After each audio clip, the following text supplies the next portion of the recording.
Linda Robinson couldn't stop smiling as she walked through the airport terminal. Her heart felt light, almost floating. After 23 years of teaching 6th grade, after every parent-teacher conference, every late-night grading papers, every dollar carefully saved from her modest salary, she finally had something that felt like pure luxury, a first-class ticket. Her own first-class ticket. She'd never flown first class before, never even considered it really. But this trip was special.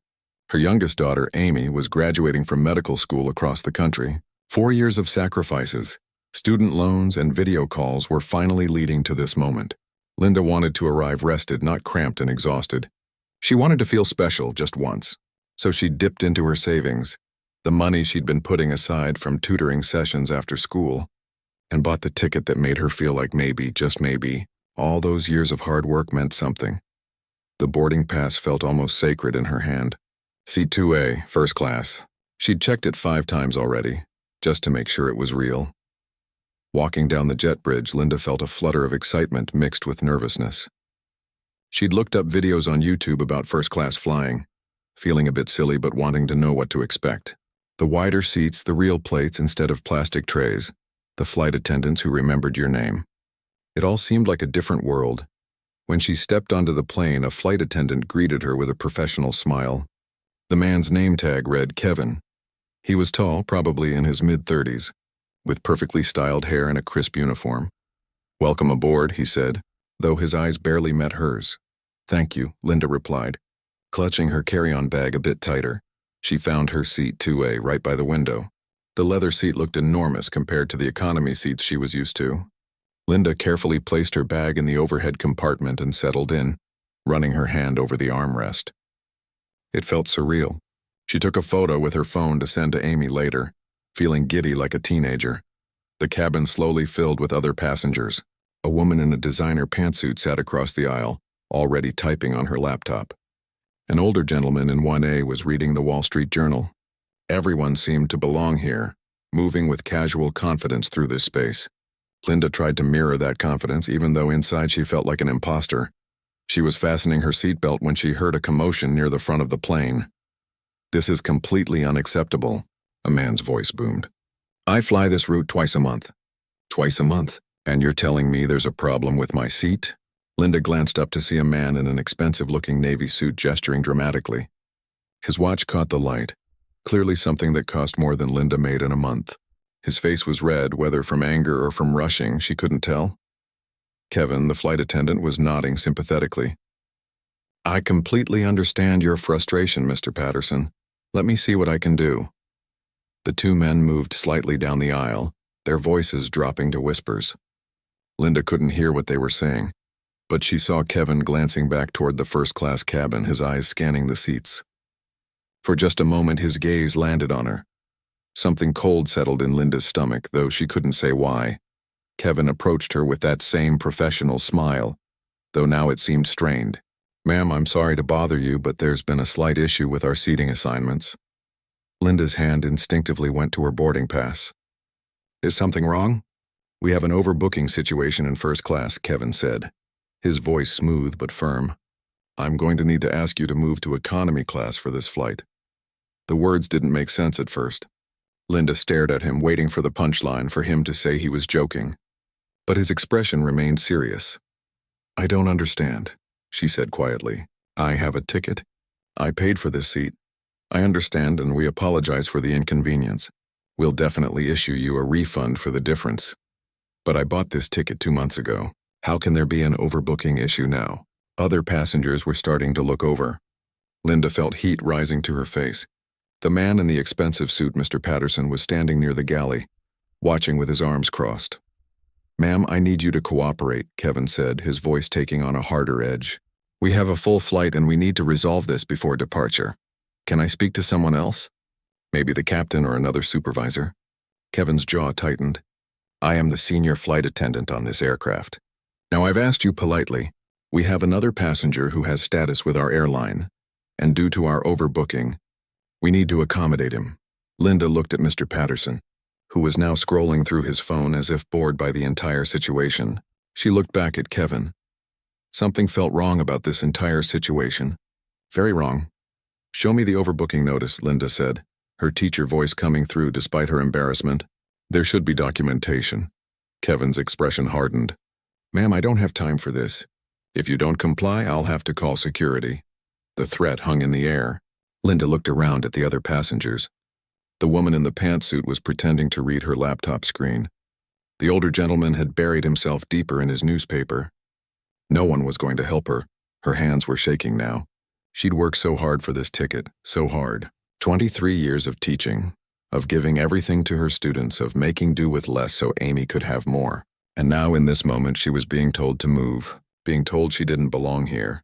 This isn't right, she whispered, more to herself than anyone else. Ma'am, let's not make this difficult, Kevin said, already reaching for her carry-on in the overhead bin. Linda unbuckled her seatbelt with trembling fingers. The click seemed impossibly loud. She stood up, feeling every eye in first class on her, though most passengers were carefully avoiding looking directly at her. The walk of shame, that's what they called it when students got sent to the principal's office. She'd never thought she'd experience it herself at 45 years old. Kevin handed her the carry-on bag. Mr. Patterson slid past her into seat 2A, her seat, without a word of thanks or acknowledgement. He settled in immediately, spreading out his belongings like he owned the place. As Linda walked toward the curtain separating first class from economy, she heard him say to Kevin, "Thanks for taking care of that. I knew you would." The curtain closed behind her like a door slamming shut. The economy cabin stretched before her, cramped and dim compared to the spacious first-class section. The middle seat in row 27 was waiting for her, wedged between two large passengers who'd already claimed both armrests. Linda squeezed into the seat, stuffing her bag under the seat in front of her. Her knees pressed against the seat back. The air felt stuffier here, the space impossibly small. She stared at the seat pocket in front of her, fighting back tears. She wouldn't cry. She refused to cry, but her hands wouldn't stop shaking and the humiliation burned in her chest like a hot coal. This was supposed to be her moment, her one special thing, and just like that, it had been taken away. Linda sat frozen in her middle seat, staring straight ahead. The plane hadn't even taken off yet, and she already felt exhausted, drained, like someone had reached inside her chest and squeezed all the air out of her lungs. The man to her left had fallen asleep before the safety announcement even started, his head lolling toward her shoulder. The woman on her right was wearing headphones and scrolling through her phone, completely absorbed in her own world. Linda felt invisible, small, like she didn't matter at all. She pulled out her phone with shaky hands, thinking she'd text Amy. But what would she even say? Your mom got humiliated on the plane? Your mom wasn't good enough for first class? She locked her phone screen and shoved it back in her pocket. Excuse me, dear. Linda turned to find an elderly woman leaning forward from the window seat behind her. She had kind eyes the color of warm honey and silver hair pulled back in a neat bun. Her face was lined with wrinkles that seemed to come from smiling rather than frowning. I'm sorry to bother you, the woman said softly, but I saw what happened up there. Are you all right? The genuine concern in her voice nearly broke Linda. She blinked rapidly, trying to keep the tears at bay. I'm fine, Linda managed, though her voice cracked on the last word. No, you're not, the woman said gently. And you don't have to be. I'm Helen, by the way, Helen Chen. Linda, she replied, turning slightly in her seat to see Helen better. That was wrong, what they did to you. Helen continued, her voice quiet but firm. I've been flying for 60 years and I've never seen anything like that. You had a valid ticket, didn't you? Linda nodded, unable to trust her voice. Then what they did was more than rude. It was illegal. Helen's eyes flashed with anger. My late husband was an attorney. I learned a thing or two over the years. Airlines can't just kick paying customers out of their seats for no reason. But he said there was an overbooking, Linda whispered. Helen made a dismissive sound. Overbooking happens at the gate, dear. Not after you're already seated. And certainly not to move someone for another passenger. That's not how it works. Linda felt something shift inside her. She'd been so focused on her embarrassment, on feeling like somehow this was her fault, that she hadn't stopped to question whether what happened was actually allowed. Did you hear anything else? Linda asked, when that man was arguing at the front. I heard plenty, Helen said, leaning closer. That businessman was demanding your seat specifically. Said something about taking care of him as usual. As usual. That means this isn't the first time. Before Linda could respond, a voice spoke up from across the aisle. She's right. You know. Linda turned to see a man in his late 40s, wearing a business casual shirt and glasses. He had a leather briefcase at his feet and was holding what looked like a legal pad. I'm sorry, I don't mean to eavesdrop, he said, but I'm an attorney, Robert Hayes, and what just happened to you was a violation of your consumer rights and possibly discrimination. Discrimination? Linda repeated, the word feeling heavy in her mouth. Robert nodded seriously. At minimum, it's breach of contract. You purchased a ticket for specific services, and they denied you those services without cause. But the way that flight attendant singled you out, in front of everyone while that businessman just happened to get your exact seat, that raises questions. What kind of questions? Linda asked, though part of her wasn't sure she wanted to know the answer. Questions about why you were chosen, Robert said carefully. Out of all the first-class passengers, why you? Were you the last aboard? The youngest?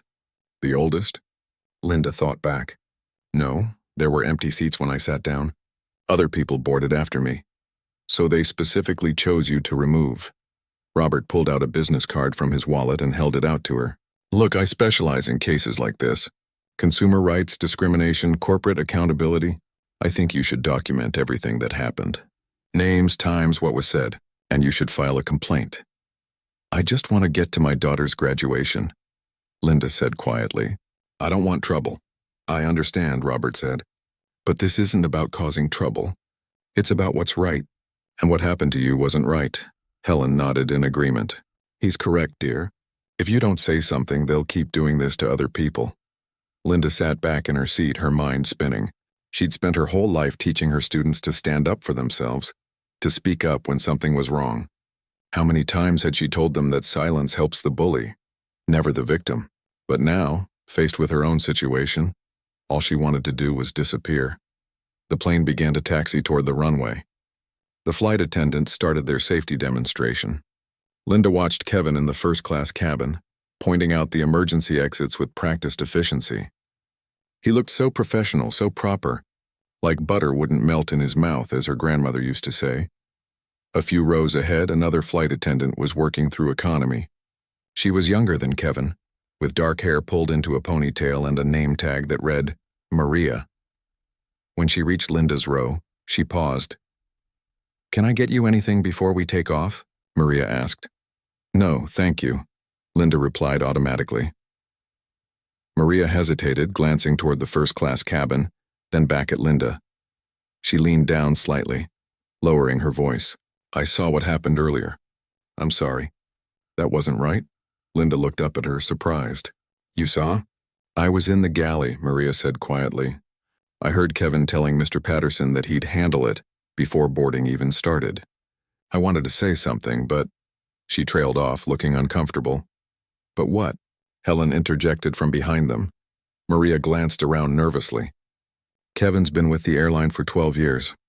I've only been here for 18 months. If I contradict him or file a report, it's my word against his, and he has friends in management. So this happens often? Robert asked, leaning into the conversation. I shouldn't be saying any of this, Maria said, straightening up.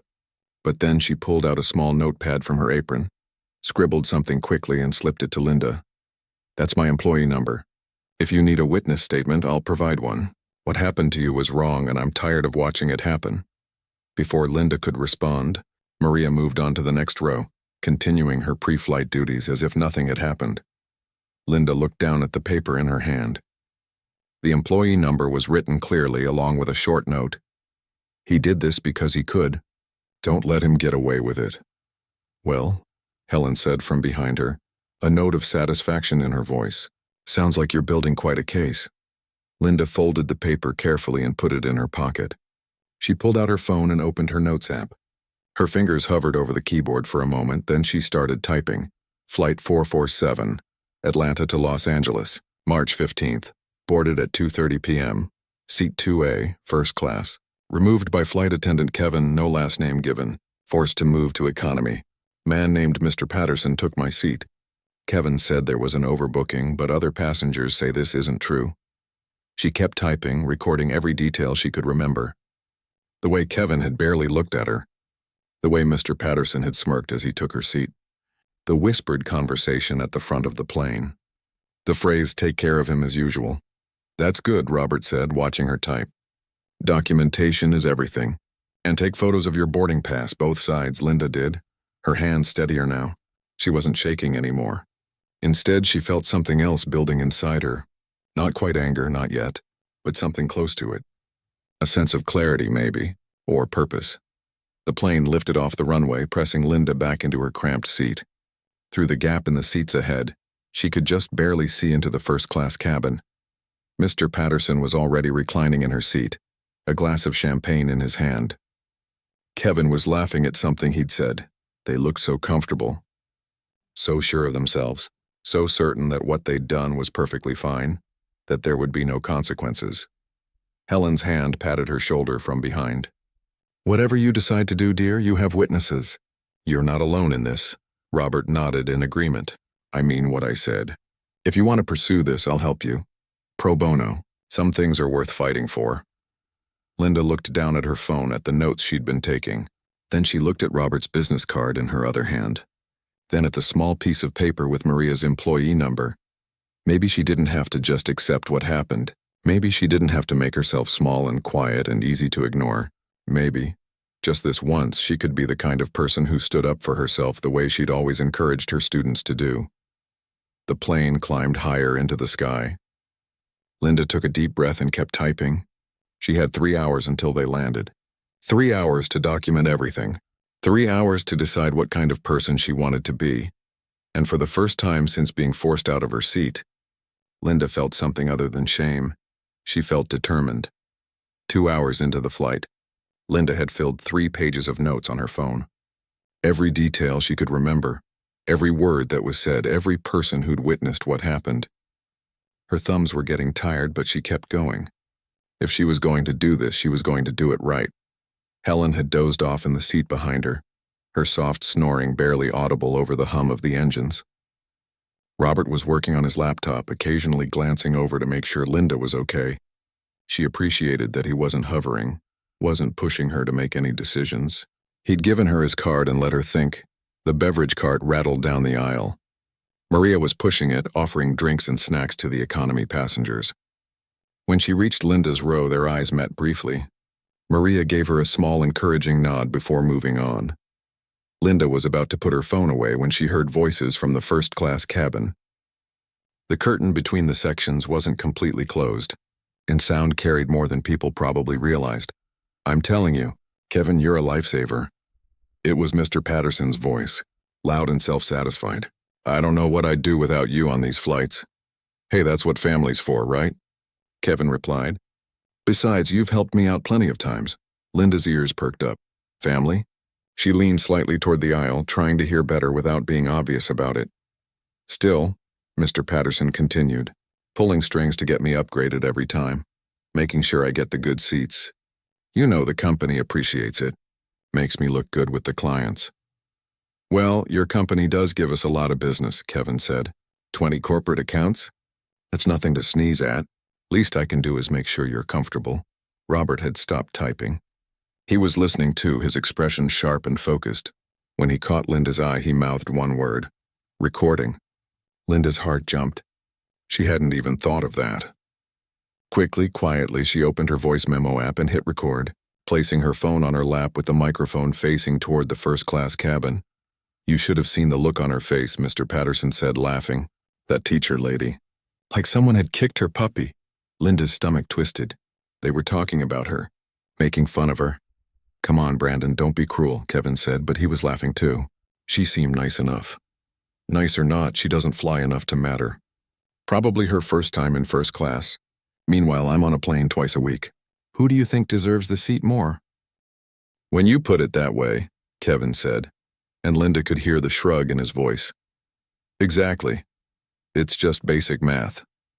The airline makes more money keeping me happy than they do from one random teacher's ticket. I'm surprised they even let people like that book first class." People like that. The words stung more than Linda expected. People like what? Teachers? People who couldn't afford it every day? People who saved for years for one nice thing? She looked down at her phone. The recording was still going. 3 minutes and counting. Her hands were shaking again, but this time it wasn't from fear or embarrassment. It was anger. Pure, clean anger. Robert was watching her carefully. When she looked up, he gave her a slight nod. "Keep recording," his expression said. "This is important. Hey, speaking of which," Mr. Patterson's voice continued, "any chance you can work the same magic on my return flight next week? I've got a client meeting in New York and I need to be fresh." "Already done," Kevin replied. "I checked the manifest this morning. There's a couple in 3B and 3C. I'll tell them there's a mechanical issue with those seats and move them back, no problem." "This is why you're my favorite brother-in-law," Mr. Patterson said, and they both laughed. Brother-in-law. Linda's mind raced. So Kevin wasn't just doing favors for a frequent flyer. He was doing favors for family, using his position to bump paying customers so his relative could have premium seats. How many times had he done this? How many other people had been humiliated the way she was? The conversation shifted to sports and Linda stopped recording. 5 minutes and 43 seconds. She had it all. The admission that they'd targeted her specifically. The confession that this was a regular thing. The family connection between Kevin and Mr. Patterson. The plan to do it again next week. She looked at Robert, her eyes wide. He gestured for her to send him the recording. With trembling fingers, Linda created a backup copy and air-texted it to his phone. He listened to it with his earbuds, his expression growing more serious by the second. When he finished, he pulled out his earbuds and leaned across the aisle. "Linda, this is even better than I thought. This isn't just contract violation. This is fraud. He's using his position for personal gain, and the airline is losing revenue every time he bumps a paying customer for his brother-in-law." "What do I do with it?" Linda whispered. "First, you keep it safe, multiple backups, email it to yourself, upload it to cloud storage. This is evidence." Robert's voice was quiet but intense. "Second, you decide how far you want to take this. Because with this recording, you've got them. Both of them." Helen stirred awake behind them. "What did I miss?" "They confessed," Linda said quietly. "To everything. I recorded it." Helen's eyes went wide. Oh my goodness. "Linda, dear, you've struck gold." "It doesn't feel like gold," Linda admitted. "It feels terrifying." "Of course it does," Helen said gently. "Standing up to people who've wronged you is always scary. But you know what's scarier? Letting them get away with it. Letting them do it to the next person and the next and the next." Linda thought about that. She thought about every time she'd told her students to speak up against bullies. Every time she'd encouraged a shy kid to raise their hand, to share their voice, to not let fear win. What kind of teacher would she be if she couldn't follow her own advice? She opened her messages and typed a text to Amy, her daughter, finally ready to share what had happened. "You won't believe what happened on my flight. Call me when you can. I'm okay, but I need to talk to you about something." Amy responded almost immediately. "Mom, you're scaring me. Are you safe?" "Yes, honey, I'm safe. Just had a really weird experience. I'll explain everything when we land." "Okay. I love you.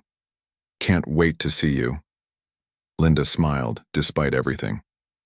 "Love you too. So proud of you, Dr. Amy." The next hour passed in a blur. Robert helped Linda organize all her evidence into a clear timeline. Helen provided a written statement of everything she'd witnessed. Even the man who'd been sleeping next to Linda woke up and, after hearing what happened, offered to be a witness. His name was Carlos, and he'd been awake when Linda was forced to move. He'd thought it was wrong then, and he was happy to say so officially. Maria came by one more time before landing, this time with a small piece of paper folded into a napkin. "Passenger manifest," she whispered as she handed Linda a ginger ale she hadn't asked for. "The other people Kevin has bumped this month. Thought you might want to know." Linda unfolded the paper carefully. There were 4 names listed, with dates and flight numbers. 4 other people who'd been bumped from first class in the past 30 days alone. 4 other people who'd probably gone home feeling humiliated and helpless, thinking there was nothing they could do. This is a pattern, Robert said, looking at the list. This is systematic. The airline needs to know about this. The airline probably won't care, Helen said darkly. Corporate accounts bring in more money than individual passengers. They'll cover it up if they can. Not if it goes public, Robert said. Not if passengers find out this is happening regularly. The backlash would be enormous. Linda's phone buzzed. An email notification. She opened it and felt her breath catch. It was from someone named Whitney Torres with a subject line that read, "I'm a journalist, and I'd like to talk to you." How did she get my email? Linda asked, confused. Robert looked sheepish. I might have reached out to a few contacts while you were recording. Whitney's a friend from law school. She's an investigative journalist now, works for a pretty big news outlet. I thought she might be interested in the story. You told her about me? Linda felt a spike of panic. Without asking? I only told her the basic situation, no names, but she wants to know if you'd be willing to talk. This is the kind of story she covers: corporate misconduct, consumer rights violations. She could help get the word out. Linda stared at the email. This was spiraling way beyond what she'd imagined. She'd thought maybe she'd file a complaint, maybe get a refund, maybe make sure Kevin got a talking to from his supervisor. But journalists? Going public? That was something else entirely. You don't have to decide right now, Helen said gently. But think about those other 4 people on that list. Think about the next person Kevin and his brother-in-law plan to bump next week. You have the power to stop this. The plane began its descent. The flight attendants started preparing the cabin for landing. Through the gap in the curtain, Linda could see Kevin collecting champagne glasses from the first-class passengers, smiling and chatting like he didn't have a care in the world. Linda looked at her phone, at the recording, at the list of names, at Whitney Torres's email waiting for a response. She thought about Amy, who'd fought so hard to become a doctor, who'd never given up even when things got difficult. She thought about her students, who looked up to her, who trusted her to show them how to navigate an unfair world. And she thought about herself, about the woman she wanted to be. Linda opened the email and started typing a response. Yes, I'd like to talk. The wheels touched down in Los Angeles with a gentle thump. Linda's heart was racing, but not because of the landing. She'd just agreed to talk to a journalist, to tell her story to potentially thousands, maybe millions of people. What had she been thinking? You're doing the right thing, Robert said, as if reading her mind. Trust me on this. The plane taxied to the gate, and passengers started gathering their belongings. Linda sat still for a moment, watching through the gap as Kevin helped Mr. Patterson with his carry-on bag in first class. They were laughing about something, completely at ease, completely unaware that their entire conversation had been recorded. Come on, dear, Helen said, touching her shoulder. Let's get you to your daughter's graduation. They waited for the rush to clear before standing. As Linda gathered her things, Maria appeared beside her. Be careful, the flight attendant whispered. Kevin has friends in management. They'll try to discredit you, but you're doing the right thing. She squeezed Linda's hand once and disappeared into the crowd. The walk through the terminal felt surreal. Helen stayed close to Linda's side while Robert walked slightly ahead, already on his phone making calls. Carlos, the passenger who'd been sitting next to her, exchanged contact information with her before heading to his connecting flight. You've got this, he said. Make them pay for what they did. Linda's phone buzzed constantly. Amy had called 3 times. There were missed calls from 2 unknown numbers, and more emails from Whitney Torres, the journalist, asking when they could meet. Mom. Linda looked up to see her daughter rushing toward her. Amy looked beautiful in a sundress, her hair pulled back, her face glowing with excitement that quickly shifted to concern when she saw her mother's expression. What happened? Amy asked, pulling her into a tight hug. Your text scared me. It's a long story, Linda said, breathing in the familiar scent of her daughter's shampoo. But I'm okay, I promise. They found a quiet corner near the baggage claim. Helen had tactfully given them space, settling onto a bench nearby. Robert was still on his phone, pacing back and forth. Linda told Amy everything, every humiliating detail, every word of the recorded conversation, every piece of evidence she'd gathered. Amy's expression went from shocked to angry to fiercely protective in the span of minutes. They did what? Amy's voice was sharp enough to make nearby travelers turn and look. Mom, you have to report this. You have to do something. I am, Linda said. There's a journalist who wants to talk to me. And Robert, that lawyer over there, he's offered to help. Amy looked at Robert, then back at her mother. Good. Because if you weren't going to do something about this, I was going to do it for you. She paused. Wait, did you say you recorded them? Linda nodded and pulled out her phone, playing the audio for her daughter. Amy's eyes grew wider with each passing second. Oh my God, Amy breathed when it finished. Mom, this is huge. This isn't just about you anymore. This is about every person they've done this to. I know, Linda said quietly. That's what scares me. Don't be scared, Amy said firmly, taking her mother's hands. Be angry. You taught me to stand up for myself my entire life. You taught me that staying silent helps the bully, never the victim, remember? You said that to me when I was dealing with that horrible professor in my second year. Linda remembered. Amy had wanted to drop the class to avoid confrontation. Linda had encouraged her to report the professor's unfair grading practices. It had been messy and uncomfortable, but in the end 3 other students had come forward with similar complaints and the professor had been put on probation. You're right, Linda said. You're absolutely right. Robert walked over, his expression animated. Okay, I've made some calls. Whitney Torres can meet us in an hour at a coffee shop near here, and I've contacted the airline's corporate office. They're looking into it, which means they're panicking and trying to figure out how to handle this. That was fast, Linda said. Word travels quickly in legal circles, Robert said with a slight smile. Especially when there's clear evidence of wrongdoing. The airline knows they're in trouble. Helen joined them, having collected Linda's suitcase from the baggage carousel. I also made a call, she said with a mischievous glint in her eye. To my son. He's a producer for the local news station. They're very interested in this story. Wait, really? Linda felt her stomach flip. Really? Helen confirmed. Corporate abuse of customers? A flight attendant using his position to help family members, other victims who've been too intimidated to speak up?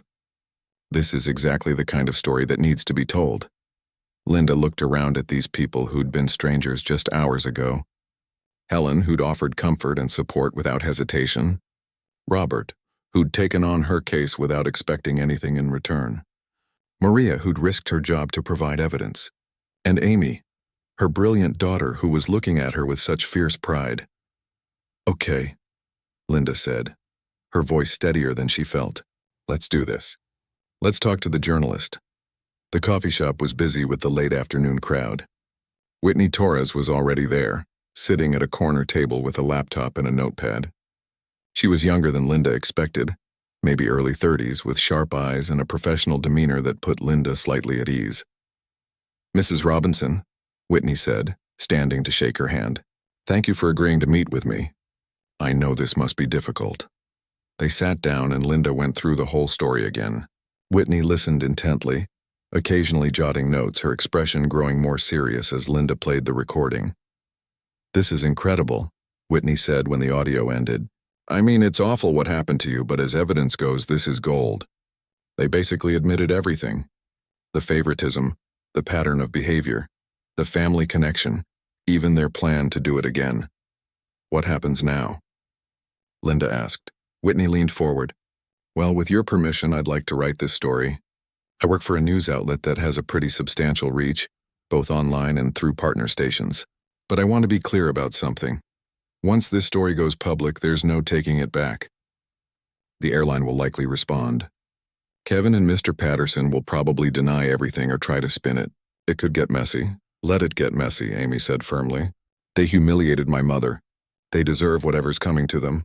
Whitney smiled slightly. I like your daughter. Okay, here's what I'm thinking. We publish the story tomorrow morning. I'll include the recorded conversation, transcribed obviously, since I can't publish audio without consent from all parties, but the transcript is damning enough. I'll also mention the other passengers who were bumped and reach out to them for comments. How do you find them? Linda asked. The list Maria gave you has their names and dates. I can cross-reference that with the flight manifests and public records. If even one or two of them are willing to come forward, it strengthens the story enormously. Robert had been quiet, reviewing some documents on his phone. Now he looked up. I've filed an official complaint with the Department of Transportation and the airline's corporate office. I've also sent them copies of all the evidence Linda collected. They have 24 hours to respond before I start talking about a lawsuit. A lawsuit? Linda's voice squeaked slightly. Multiple lawsuits, actually, Robert said. You plus any other passengers who were victimized. Class action, possibly. The damages could be substantial, especially if we can prove this was a widespread practice. Linda's phone buzzed. Another unknown number. This time she answered, "Hello? Mrs. Robinson? This is Douglas Freeman from Transatlantic Airlines corporate office." The voice was smooth, practiced with an undercurrent of barely concealed stress. I understand there was an incident on your flight today. I'd like to discuss how we can resolve this matter quickly and quietly. Linda looked around the table at Whitney, who was watching her intently, at Robert, who gave her a subtle nod, at Amy, who mouthed, "Don't let them bully you," and at Helen, who smiled encouragingly. "Mr. Freeman," Linda said, her voice clear and steady, "I appreciate the call, but I'm not interested in resolving this quietly. What happened to me was wrong. What your employee and his brother-in-law did was wrong, and apparently I'm not the first person this has happened to." There was a pause on the other end. "Mrs. Robinson, I'm sure we can come to an arrangement that's satisfactory for everyone. A full refund, compensation, perhaps complimentary flights for a year." "I don't want free flights," Linda interrupted. "I want accountability. I want to make sure this never happens to anyone else.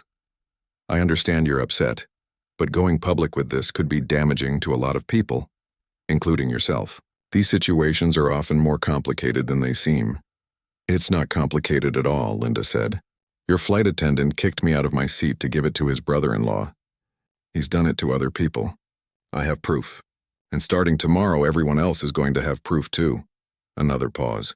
"Mrs. Robinson, please reconsider. Let's meet and discuss this like adults." "I am being an adult," Linda said. "I'm standing up for myself and for everyone else who couldn't. Have a good evening, Mr. Freeman." She hung up. The table was silent for a moment. Then Amy started clapping and Helen joined in, and even Whitney was grinning. "Well," Robert said, looking impressed, "I think you just declared war on Transatlantic Airlines." "Good," Linda said, surprising herself with how much she meant it. "They started it when they decided I didn't matter. When they decided my money and my dignity were worth less than their corporate relationship with Mr. Patterson's company." Whitney was already typing furiously on her laptop. "This is going to be one hell of a story. Mrs. Robinson, I think you're about to become very famous." "I don't want to be famous," Linda said. "I just want things to be fair." "Sometimes," Helen said wisely, "you have to be a little bit famous to make things fair." Linda's phone buzzed again. Another call from Transatlantic Airlines. She declined it. Then came a text, "Please call us." "We can make this right." She showed it to Robert, who snorted. "Too late for that. They had their chance to make it right when they trained their employees properly and enforced their policies. Now they get to deal with the consequences." Outside the coffee shop window, the Los Angeles sunset painted the sky in shades of orange and pink. Tomorrow was Amy's graduation. The day Linda had been looking forward to for months, the whole reason she'd booked that first-class ticket in the first place. "Mom," Amy said softly, "are you going to be okay with all of this?" Linda thought about it. Really thought about it. 24 hours ago, she would have said no. She would have been terrified of the attention, the conflict, the possibility of making things worse, but now she felt something different.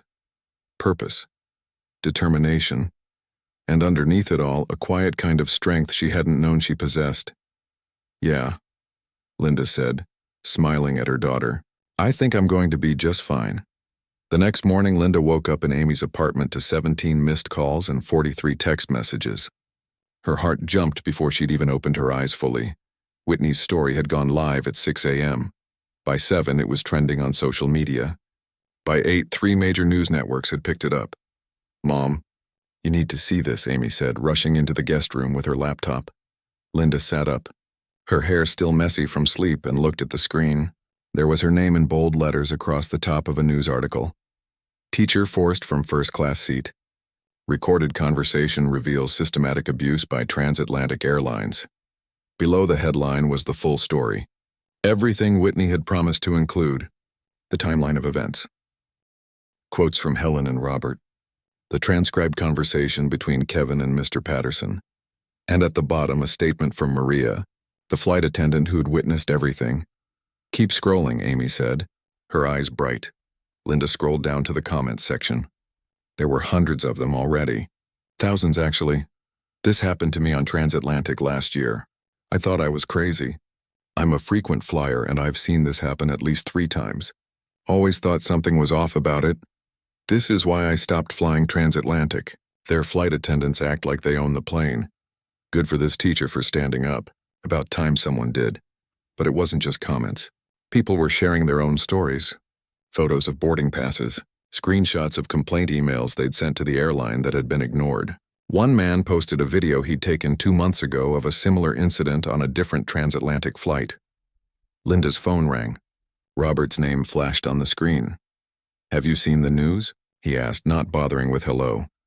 I'm looking at it now, Linda said, still scrolling through the comments in disbelief.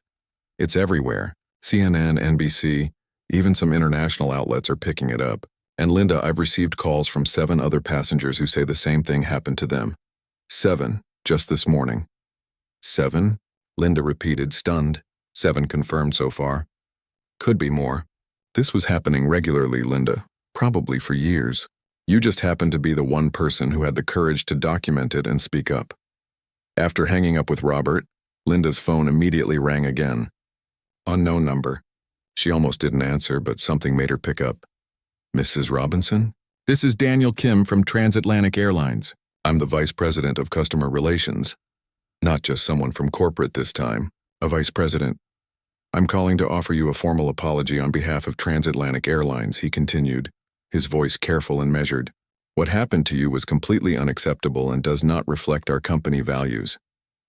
Your company values, Linda repeated flatly. Mr. Kim, this wasn't a one-time mistake. Your employee had been doing this for who knows how long. How does that happen if your company values are so strong? There was a pause. You're absolutely right. We failed in our oversight. That's why I'm calling to inform you that Kevin Lawson has been terminated, effective immediately. We're also conducting an internal investigation into how this pattern went undetected. Linda felt a strange mix of emotions. Satisfaction that Kevin was facing consequences, but also a lingering anger that it had taken public humiliation for the airline to care. What about Mr. Patterson? She asked. Brandon Patterson is no longer welcome on any transatlantic flights. We've canceled his accounts and informed his company that we're reviewing our corporate partnership with them. And the other passengers? The 7 people who've come forward today, plus the ones from that list I have. Another pause. We're reaching out to each of them individually to offer compensation and an apology. That's a start, Linda said. But what are you doing to make sure this never happens again? We're implementing new policies, mandatory retraining for all flight attendants, a clear protocol for any seating changes, requiring supervisor approval and passenger consent, and we're creating a passenger advocacy position to review complaints and ensure they're handled properly. It all sounded good, very official and polished. But Linda had been a teacher long enough to know when someone was reading from a prepared script. Mr. Kim, I appreciate the call, but I'll believe these changes when I see them actually happen. I understand your skepticism, he said. That's why I'd like to invite you to be part of the solution. We'd like to hire you as a consultant to help develop these new policies, to give us the passenger perspective we clearly lost sight of. Linda sat down on Amy's couch, stunned. You want to hire me? Yes, paid position, of course. We need voices like yours to help us rebuild trust with our customers. And frankly, after reading your story, after learning about your background as an educator, I can't think of anyone more qualified to help us fix what's broken. Amy was watching her with wide eyes, trying to hear both sides of the conversation. I need to think about it, Linda said finally. Of course. Take all the time you need. My direct number is... Linda wrote it down, still processing everything. When she hung up, Amy immediately grabbed her hands. Mom, did they just offer you a job? I think so, Linda said, feeling dazed. I don't know. Maybe it's just damage control. Maybe they think hiring me will make them look better. Maybe, Amy agreed. Or maybe you actually scared them enough that they want to change. Either way, you'd have real power to make sure this doesn't happen to other people. Linda's phone buzzed with a text from Helen. Saw the news. You're famous. So proud of you, dear. They're getting what they deserve. Another text from Maria. Thank you for being brave. I've been asked to give a statement to the investigative team. Feels good to finally tell the truth. And one from Carlos, the passenger who'd sat next to her. You're a hero. My wife was furious when I told her what happened to you. We're both behind you 100%. The local news station arrived at Amy's apartment around noon, asking if Linda would do an on-camera interview. She almost said no. The thought of being on television, of having her face associated with this story forever, was terrifying. But then she thought about those 7 passengers who'd called Robert. She thought about the comments from people saying this had happened to them too. She thought about her students who she'd always told to use their voices even when it was scary. Okay, she told the reporter. I'll talk. The interview aired that evening. Linda sat on Amy's couch watching herself on the screen. She looked nervous but determined. Her voice was steady as she explained what happened, why she'd decided to speak up, and what she hoped would change. I'm not special, TV Linda said. I'm just a teacher who wanted to get to her daughter's graduation. But when I saw that this wasn't just about me, that other people had been hurt the same way, I knew I couldn't stay quiet. Sometimes you have to be uncomfortable to make things better. Amy squeezed her hand as they watched together. You did good, Mom. The next day was the graduation ceremony. Linda sat in the audience watching her daughter walk across the stage in her cap and gown to receive her medical degree. Dr. Amy Robinson. 4 years of hard work, sacrifice, and determination, all leading to this moment. Linda's eyes filled with tears, but they were happy tears this time. Not tears of humiliation or anger or fear, just pure, overwhelming pride. After the ceremony, as they were taking photos outside the auditorium, a woman approached them hesitantly. Excuse me, are you Linda Robinson? From the news? Linda tensed slightly, not sure what to expect. Yes, that's me. The woman smiled, her eyes warm. I just wanted to thank you. I'm a flight attendant for a different airline, and what you did speaking up like that, it matters. There's so much that happens behind the scenes that passengers never see. Having someone actually hold a company accountable, it gives the rest of us hope that things can change. Thank you, Linda said, surprised. That means a lot. The woman left, and Amy looped her arm through her mother's. See, you're making a difference already. Over the next week, the story continued to spread. Transatlantic stock dropped by 15%. The CEO issued a public statement promising reforms. 2 other airlines announced they were reviewing their own policies to prevent similar incidents. A consumer advocacy group invited Linda to speak at their annual conference. Robert filed a class action lawsuit on behalf of all the passengers who'd been wronged. The airline settled quickly, not wanting more bad publicity. Every passenger received compensation, and Transatlantic agreed to create a passenger bill of rights to be displayed at every gate and on every plane. Linda did accept the consulting position, but on her terms. She'd work remotely part-time so she could continue teaching. She'd have full authority to review policies and make recommendations, and every change had to be approved by a passenger advisory board, not just airline executives. 3 months after that flight, Linda received an email from a woman named Rachel. I was one of the passengers on that list, Rachel wrote. I got bumped from first class last year and felt so small, so powerless. I never said anything because I thought no one would care. But you cared. You fought back. Because of you, I got an apology and compensation. More importantly, because of you, I found my voice again. Thank you for showing me that standing up matters. Linda read the email twice, then saved it in a special folder she'd created. She had dozens of similar messages now. From passengers, from other flight attendants, from people who'd experienced similar injustices in completely different situations and had been inspired to speak up. That evening, as she was preparing lessons for her 6th grade class, Linda thought about how to explain to her students what had happened. Not to brag, but to teach them something important. Tomorrow she'd tell them this story. She'd tell them about being humiliated, about being scared, about almost staying silent, and then she'd tell them about choosing courage instead. About how one person speaking up can create ripples that spread far beyond what they ever imagined. She'd tell them that standing up for yourself isn't always easy. Sometimes it's messy and scary and uncomfortable. But staying silent is worse.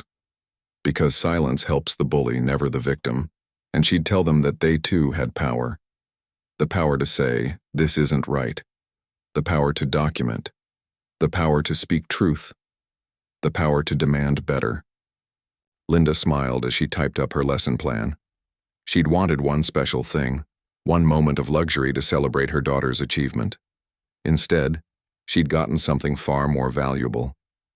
She'd learned that she was stronger than she thought, that her voice mattered, that one ordinary person could stand up to a giant corporation and win, not because she was special or fearless or perfect, but because she refused to let injustice be swept under the rug, because she believed that everyone deserved to be treated with dignity and respect, regardless of how much money they made or how often they flew.